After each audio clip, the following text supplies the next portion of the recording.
Assalamualaikum warahmatullahi wabarakatuh. Alhamdulillahilladzi aqsama bis-subhi idza tanaffas. Wassalatu wassalamu ala Rasulillah nabiyyina wa sayyidina Muhammad ibn Abdullah alladzi ub'ida 'anil waswas. Wassalatu wassalamu ala hadha an-nabiyil karim al-habibil amin wa ala alihi wa sahbihi wa dhurriyyatihi wa ummatihi ila yaumil mi'ad alladhi fihi natanaffasu ba'd. Yang kita hormati dan semoga dengan penghormatan yang baik ini menghadirkan kemuliaan di sisi Allah Subhanahu wa taala. Para ulama kita, guru-guru kita yang hadir subuh kali ini, pengurus DKM Masjid Agung Sunda Kelapa. Alhamdulillah hadir bersama kita juga ada Bapak Panglima TNI Jenderal TNI Agus Subianto, sahabat kami. Kami bersahabat cukup lama. Sebelum beliau jadi Panglima, sekarang Allah amanahkan jadi Panglima, dan insya Allah setelah jadi Panglima, persahabatan yang baik tidak dilekatkan dengan kedudukan atau harta. Persahabatan yang baik dilekatkan dengan kasih sayang, cinta dan keimanan karena Allah Subhanahu wa taala. Ada Pak Kabintal, Pak Wali Kota, lengkap ini ya. Kita semua hadir, mudah-mudahan digolongkan oleh Allah pada satu golongan yang disebut Nabi dan didokumentasikan oleh Imam Muslim dalam hadisnya, khiyaru a'immatikum man tuhibbunahu wa yuhibbunakum. Para pemimpin dan rakyat yang baik itu adalah orang-orang yang saling mencintai.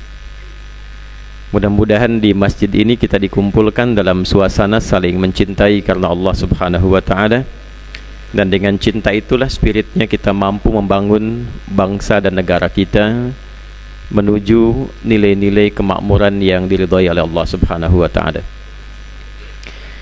Bapak Ibu sekalian, baru saja kita menunaikan salat subuh berjamaah diimami oleh imam kita dengan bacaan yang sangat fasih luar biasa. Semoga salat kita diterima oleh Allah Subhanahu wa taala.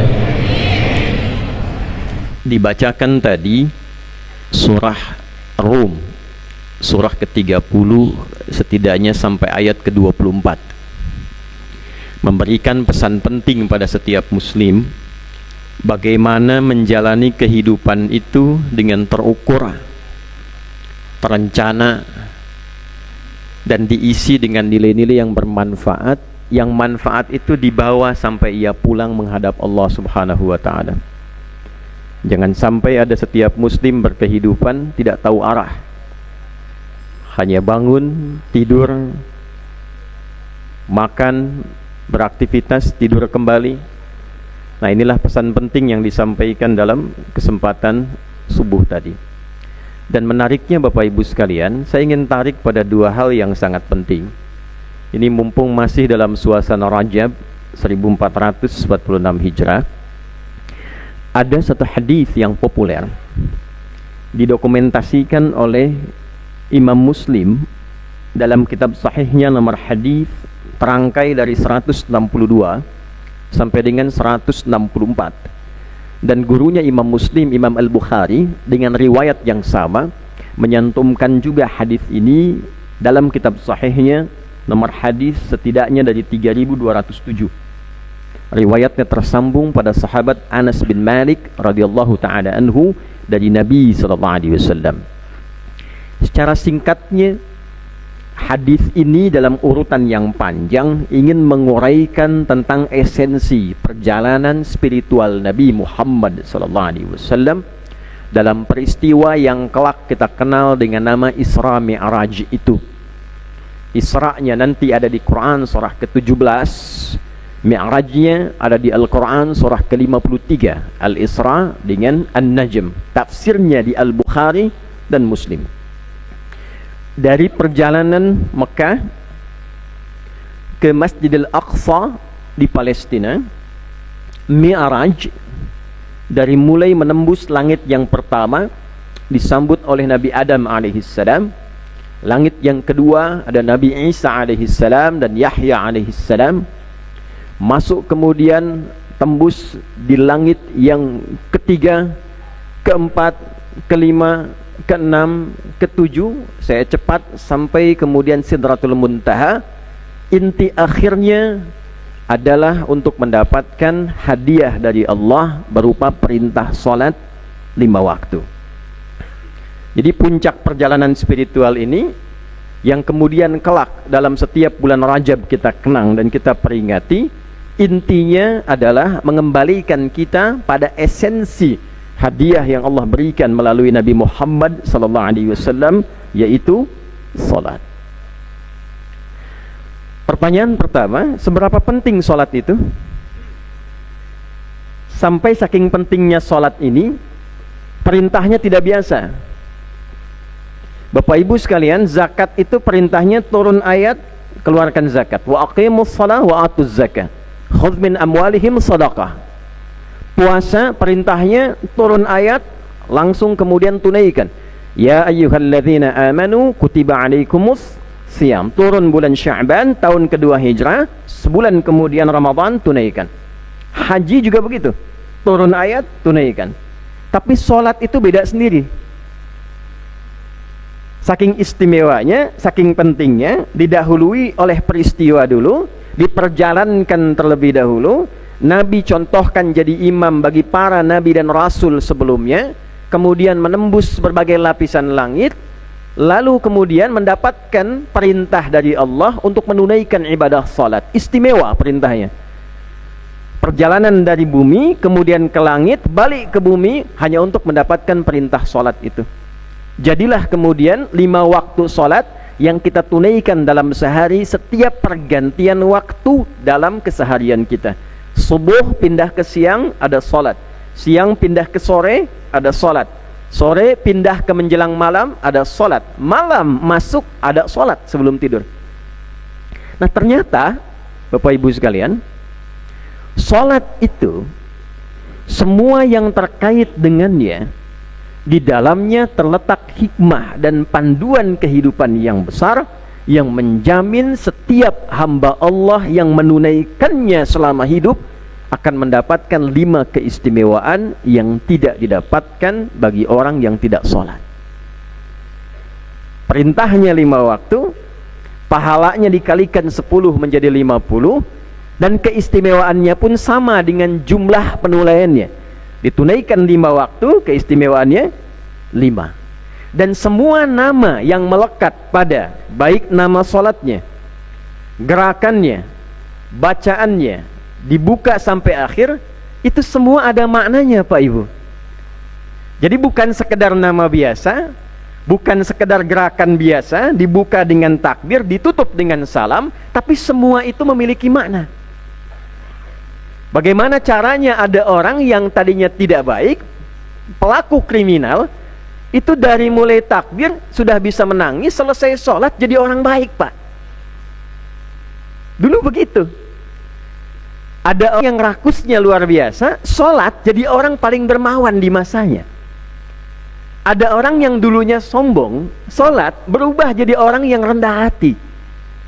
Dan dengan sholat itulah mengantarkan satu kondisi masyarakat yang tadinya terbelakang, pasarnya rusak, egonya luar biasa, konfliknya begitu panjang, tiba-tiba kemudian dilatih dengan sholat ini, daerahnya berubah menjadi kota yang maju, mencerahkan, orang-orangnya baik, sampai namanya disepakati berubah dari Yathrib menjadi Al-Madinah Al-Munawwarah.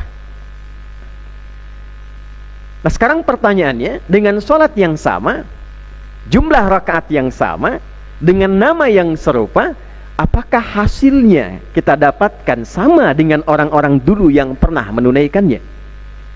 Sementara setiap tahun Kita selalu kenang peristiwa Isra Mi'raj ini, kita hadirkan bahkan dalam suasana yang sedikit formal, dengan pengajian, dengan namanya memperingati Isra Mi'raj, dengan esensinya salat. Dari semua apa yang kita kerjakan dan kita hadirkan itu, berapa yang sudah kita dapatkan dari keistimewaan-keistimewaan yang melekat pada salat itu. Nah, karena waktunya kita singkat, ini sampai jam berapa saya ceramah ini? Oh, baik. Ya, baik ya. Ibu silakan sampai jam 8. Saya jam 6 selesai ya. Itu sebelah sana sampai jam 8. Baik. Karena singkat kita bahas yang sederhana saja. Pertama, nama solat. Barusan yang kita tunaikan namanya apa? Subuh. Dan dia satu-satunya nama solat yang punya dua nama. Disebut dengan subuh, disebut juga dengan fajar. Baik. Selanjutnya setelah subuh solatnya apa? Zuhur. Baik. Zuhur itu ditunaikannya di waktu apa? Siang. Siang itu bahasa Arabnya nahar. Kenapa solatnya zuhur? Setelah zuhur itu apa? Asar. Asar itu ditunaikan di waktu sore. Sore itu bahasa Arabnya masa. Masa al-khair, selamat sore. Tapi kenapa nama solatnya asar? Setelah itu maghrib. Setelah itu tiba malam. Malam itu bahasa Arabnya apa? Lail. Ya kan? Kalau ada yang istimewa di malam itu lailah namanya. Ya, inna anzalnahu fi lailatul qadar. Kenapa pakai lailah? Karena ada yang istimewa di malam itu, beda dengan malam yang lainnya. Kalau malam standar lail, ya jamaknya layali. Laili, lela, lili, lala itu malam. Ibu leli, ibu malam-malam itu. Ya. Nah, kenapa penamaannya itu justru tidak menunjuk langsung kepada nama waktunya? Kita bahas waktu kita sekarang subuh. Dia punya dua nama, subuh dan fajar. Kata subuh disebutkan 3 kali dalam Al-Quran. Derivasinya asbah, asbahtum disebutkan 3 kali dalam Al-Quran. Jadi 3 tambah 3, 6. Fajar disebutkan 5 kali dalam Al-Quran. Derivasinya, kata kerja dan turunannya itu ada 8 tambahan, jumlahnya 13. Fajarnya 5, subuhnya 6. Bapak Ibu sekalian, subuh di dalam bahasa Arab itu bukan hanya menunjuk pada permulaan waktu yang diterjemahkan dengan awal pagi, tidak.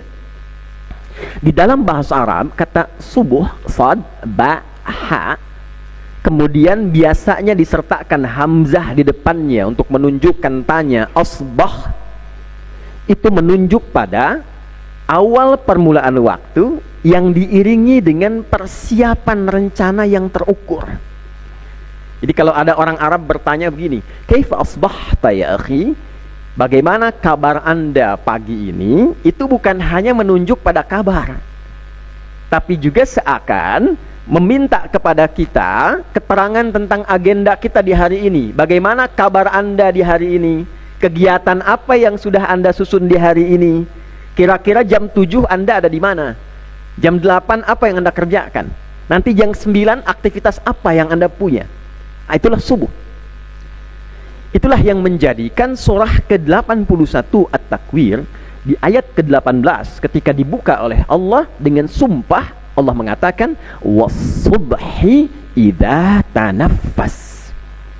Dan aku bersumpah demi waktu subuh yang saat waktu itu muncul, maka awal beraktivitas bersamaan dengan nafas kita yang baru keluar, karbon dioksida terserap, oksigen mulai muncul, tumbuhan juga mulai mengeluarkan oksigen, hewan-hewan juga mulai beraktivitas, matahari kemudian mulai memberah kegelapan malam dengan sinarnya. Nah, ini yang nggak dihisab saja sudah punya rencana kehidupan. Kita manusia yang terukur, manusia yang memiliki arah, manusia akan dihisab seakan ditanya, was-subhi idza tanaffas. Aku bersumpah dengan waktu subuh, di awal nafas makhluk itu beraktivitas. Kamu punya rencana apa yang akan kamu kerjakan di hari ini? Jadi menjadi muslim kemudian diminta oleh Allah menunaikan sholat subuh, itu bukan sekedar sholatnya yang penting. Seakan memberikan kesan bahwa orang Islam itu dari mulai bangun tidurnya, dia sudah membawa rencana-rencana yang terukur yang akan ia eksekusi di hari itu.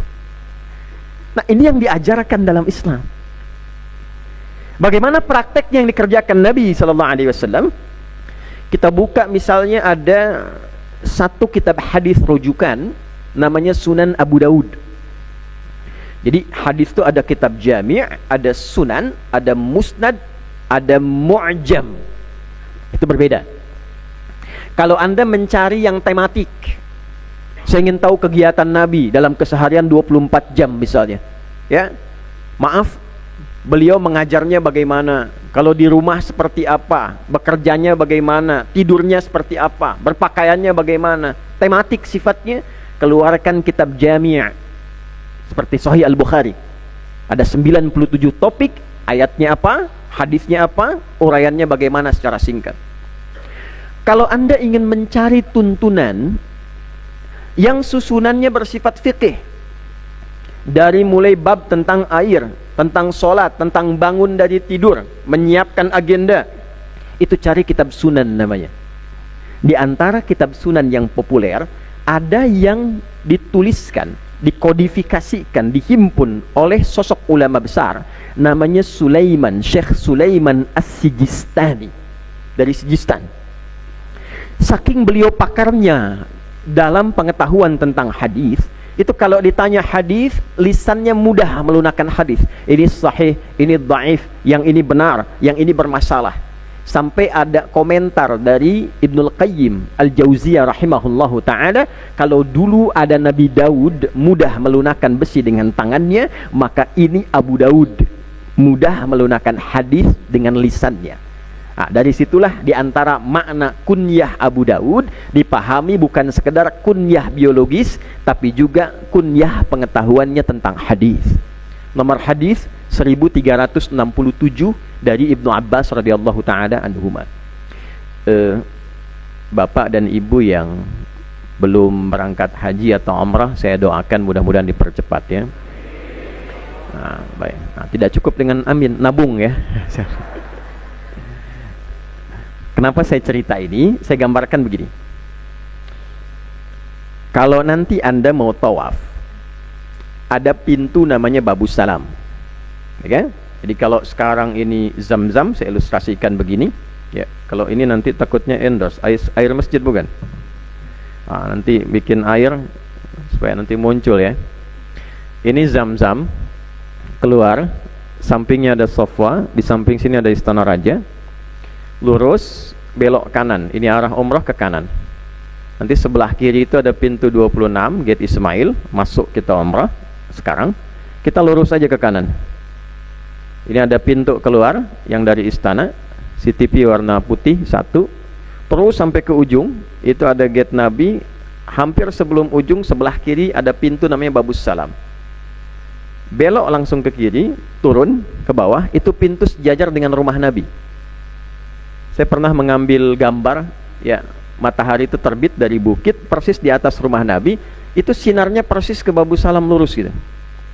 Ini bukan cocok logi ya, hanya waktu itu kelihatannya begitu. Jadi begitu turun dari Babus Salam, di balik pintu itu dulu rumahnya sahabat Nabi sekaligus paman Nabi, Abbas bin Abdul Muttalib. Punya anak yang bungsu namanya Abdullah. Abdullah ini dari sejak lahir oleh ayahnya diniatkan menjadi pribadi khusus seorang ulama, pakar Quran, pakar hukum. Maka diinvestasikan oleh orang tuanya, langsung didekatkan ke Nabi dan disertakan selalu dalam majlis Nabi.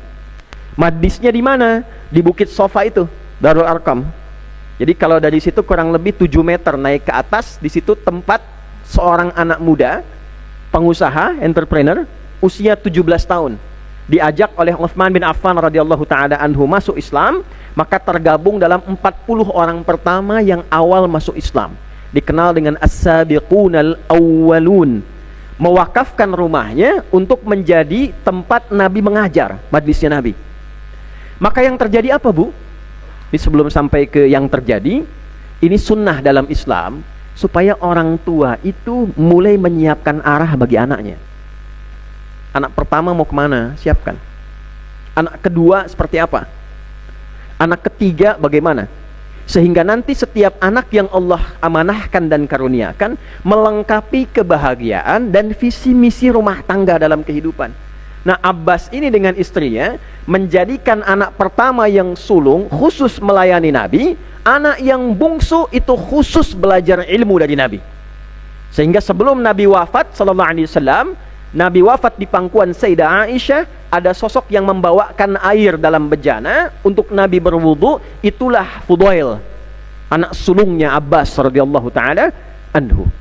Yang bungsu dari kecil tuh senang di majlis Nabi, sehingga merasa punya rasa cinta ke Nabi, dari merangkak, lihatnya senyum Nabi, kasih sayang Nabi. Nabi kan begitu, orang baru lihat tuh sudah jatuh cinta. Senyumnya, akhlaknya, kebahagiaannya.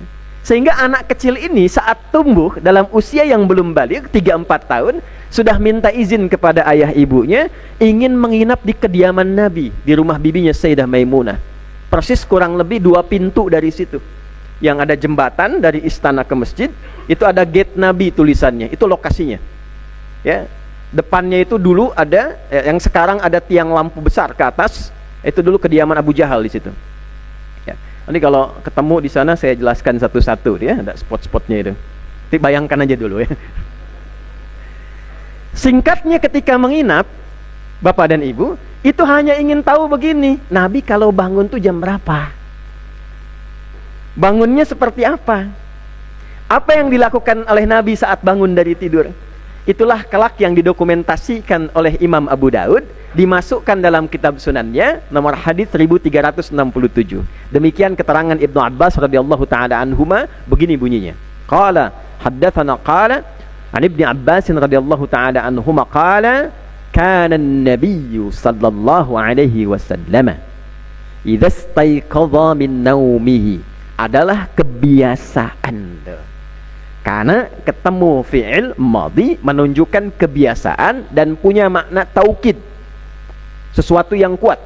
Adalah kebiasaan Nabi yang ditekankan oleh beliau, idza staiqadha min naumihi, kalau bangun dari tidurnya, lebih tengah malam sedikit atau pas tengah malam atau kurang sedikit.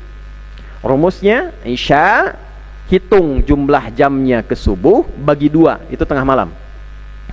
Misal ba'da Isya jam 8, subuh 4.29 tadi kan, taruhlah 4.30 tuh, jumlahkan berapa, bagi 2, ketemu tengah-tengah. Jelas? Nah, misal ketemunya jam 2, misal saja, bangun jam 2 lebih sedikit, setengah 3 atau jam 3, kadang pas jam 2, kadang kurang sedikit, misal. Nah, sekarang apa yang dikerjakan Nabi pertama kali? Pertama, fajalasa, Nabi duduk dulu. Nah, jadi nggak langsung berdoa, Bu. Ya, duduk dulu, tenangkan dulu, darahnya mengalir dulu dengan baik. Ya. Yang kedua, wa masaha biyadihi min athari naumi. Nabi menghilangkan dulu bekas ngantuknya. Ngantuknya hilang dulu. Nggak langsung baca doa. Jadi doa itu dalam Islam dipandu dibacakan dalam keadaan sadar, bukan mengantuk. Alhamdulillahilladzi ahyana ba'dama amatana wa ilaihin nusyur. Bangunnya jam 3 pas amat melek setengah 6.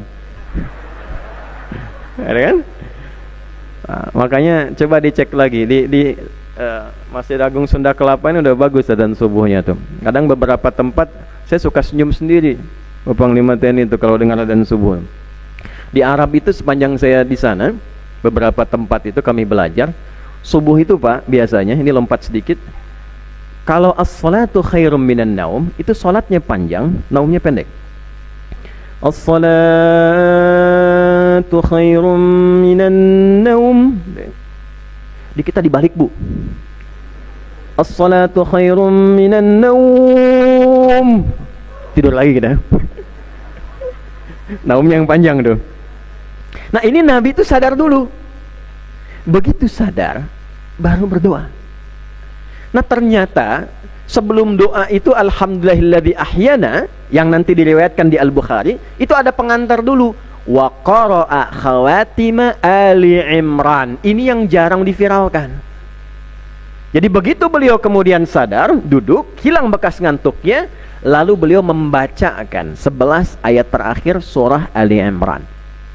Jadi inna fi khalqis samawati wal ardi wa ikhtilafil laili wan nahari laayatil liulil albab. Terus sampai ya ayyuhalladzina amanu sabiru wasabiru warabitu wattaqullaha la'allakum tuflihun. 190 sampai ayat 200. Bapak Ibu, rangkaian 11 ayat itu adalah rangkaian petunjuk agenda kehidupan kita.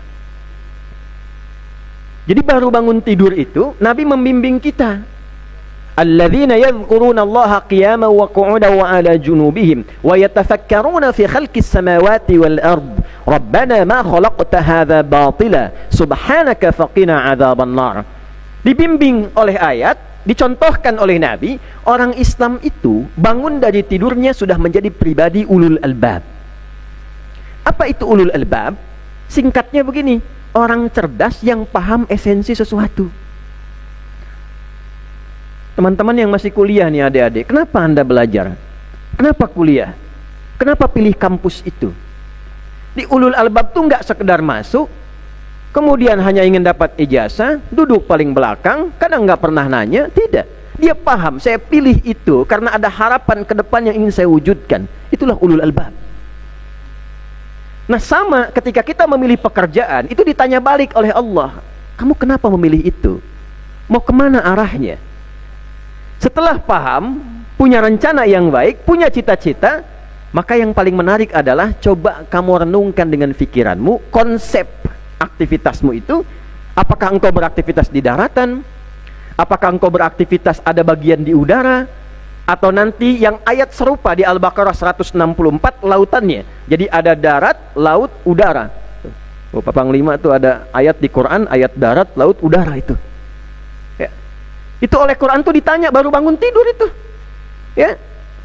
Coba yang beraktivitas di darat, yang di laut, yang di udara, kata Allah, kamu mau kemana arahnya? Apa yang kamu sudah siapkan? Tafakkur itu merencanakan dengan pikiran kita secara strategis tentang aktivitas dan kegiatan yang akan kita lakukan.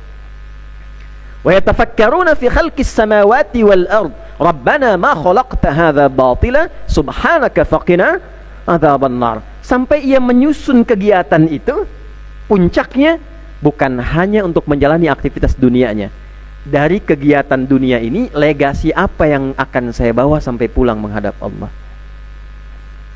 Tuh, dari bapak yang usaha sekarang, kan udah mulai ngitung-ngitung. Sebelum tidur dihitung besok ngapain, keuntungan, tuh kan? Kurang berapa.